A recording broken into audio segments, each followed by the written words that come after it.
What's up, guys? It's Moshi Dora na naman, guys. Si Buntis ay nagbabalik ng kanyang mini vlog. And for today's short video, guys, I just wanna share to you na nag-start na kaming mag-ayos ng nursery room ni Baby Dragon. And soon, i-upload ko at sasabihin ko sa inyo kung ano ang name na ipapangalan namin kay Baby.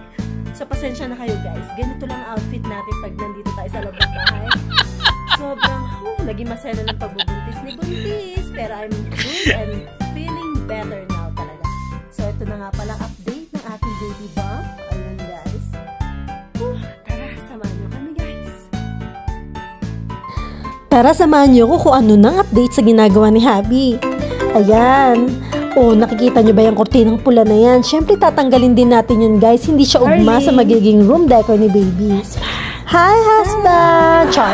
Ayan. Diba ayaw niyang pa-istorbo? Busy yarn. At syempre, guys, ayan nga pala yung color na napili namin sa isang side ng wall dito sa baby room ni Baby.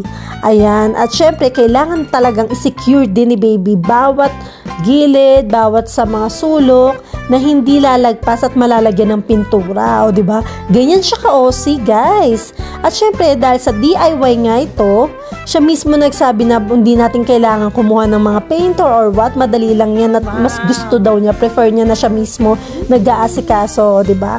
So, after niyan, syempre mag-interiors, dalawa na kami nun, o, diba? Well, iba talaga pag first time parent, alam mo yung gagawin mo yung lahat, iba yung feeling, nag-uumapaw yung excitement, yung parang advance ka na sa mga mangyayari, lahat-lahat talaga ni-imagine mo, in short. And that's it, done na, guys. Ngayon hindi nyo pa ma-appreciate yan, pero sobrang ganda niyan, guys. At ayan na pala, ang aming COTL crib ni Baby. Ang laki niyan, guys, so kailangan talagang iakyat yan. At that's it. Sa susunod na video ko nga pala, guys, siguro, hopefully, na talaga na kompleto na halos. Kasi paiba-iba, depende sa dumarating. Through online kasi namin binibili through Amazon. So, yun lang, guys. Share ko lang sa inyo. Have a good day, everyone. Bye!